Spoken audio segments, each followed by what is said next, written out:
Yep. This is, I don't even know what day it is. Anyway, just another day. Very hot today.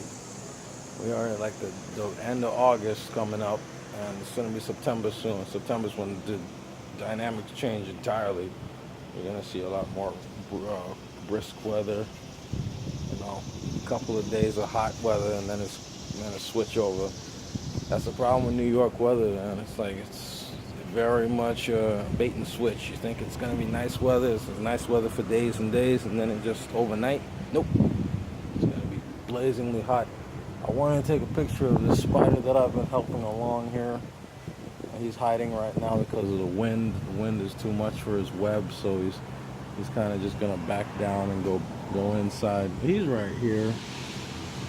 He's my friend.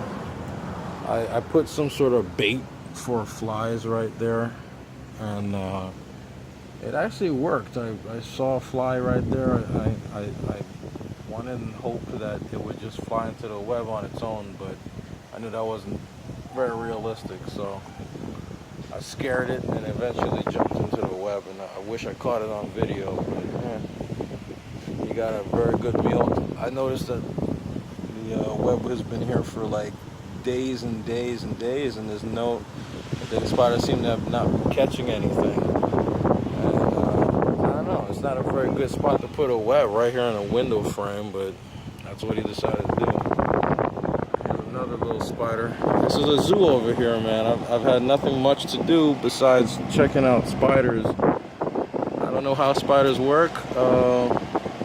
This one laid an egg or whatever, created a sack for her eggs, and then they hatched, and I saw all the little baby spiders around there, and then one day I see her making another egg, so I'm guessing she's doing it again. She's creating more, I guess. I don't know.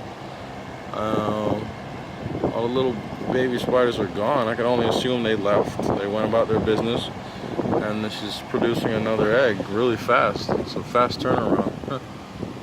Strange. So there's quite a few spiders here and up there. Basically what they're doing is catching any kind of, flying insects, mosquitoes, and of course ants that are going into the kitchen. Ants have some sort of route that they go up the wall and through the windows to get inside to get the food and the garbage cans and everything. So what they've done, the spiders have tried to trap them by going over their little entrance holes. They're very smart spiders. They know where insects go. They kind of do it tactically, and they wait it out for one of them.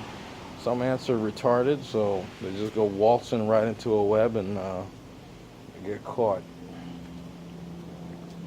Another spider here. This one's I don't even know if he's alive. I don't know if he's alive anymore. He's probably dead. His web looks very old. You can't even see his web. He's very good at hiding it. But this spider here, I'm gonna blow on him, see if he wakes up. Oh, he is so dead. So I don't think he's alive anymore, but I guess he didn't catch anything and died. I don't know. That's sad. I've never really seen him move from this exact spot. He is here. I can see him. He's the one that created this very intricate giant web here. And I find lots of spiders. I find a lot of them. It's sad. We got a little zoo back here. I found multiple cats that live around here, and little kittens that are growing up around here. And then the sad thing is that some of them disappear, You don't know where that kitten ended up or what happened to him. I caught one of them on video. I have a video of that kitten, and I think the better thing would have been to take the kitten in and take care of him, because I think he got killed by a skunk or a raccoon, and he became food.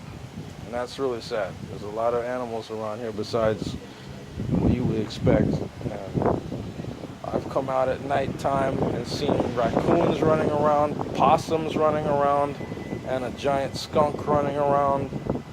So this is a freaking, this is an actual, like, sort of civilized area, and yet we have skunks and stuff. It's just, a lot of these little kittens are very ignorant about what's going on around here. They have no clue.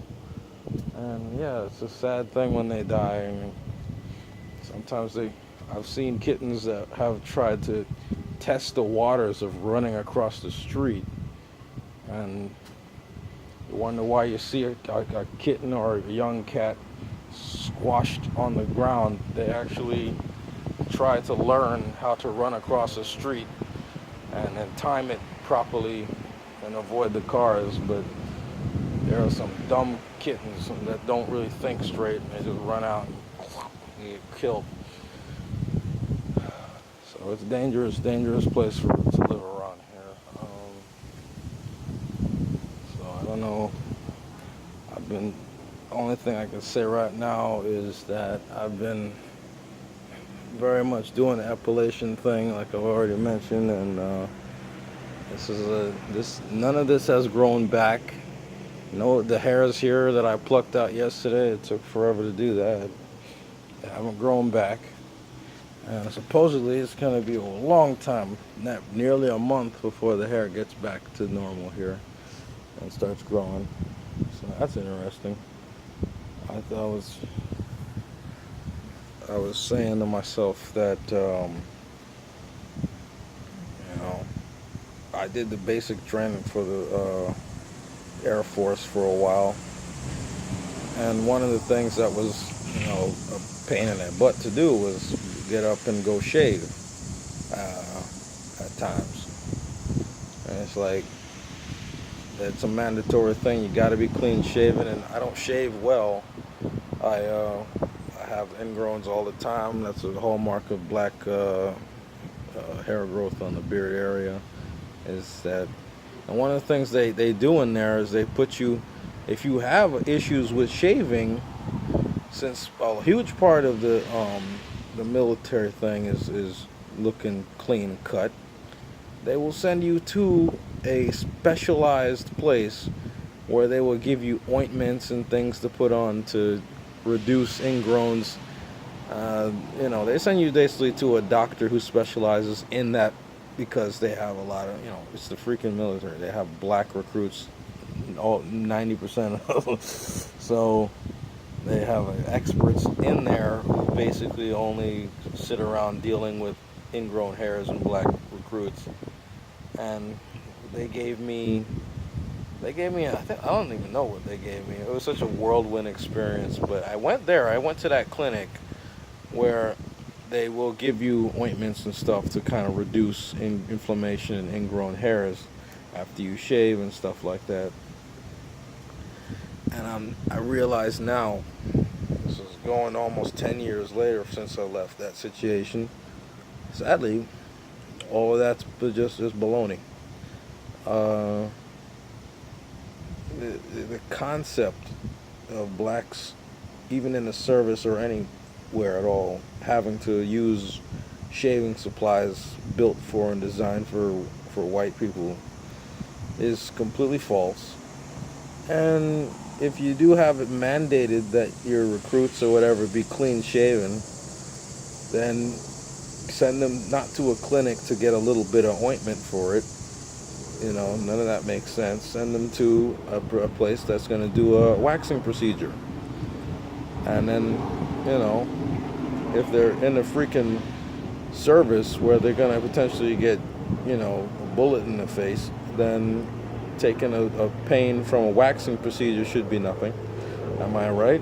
And so let them get waxes on the dime of the government. And once you wax the hair out, it's going to hurt the first time, and then the next procedures after that, it's going to take so long, It's going to be once every month sort of thing, So that's one of the things that I've realized now. I didn't know it back then. I thought, okay, yeah, I agree.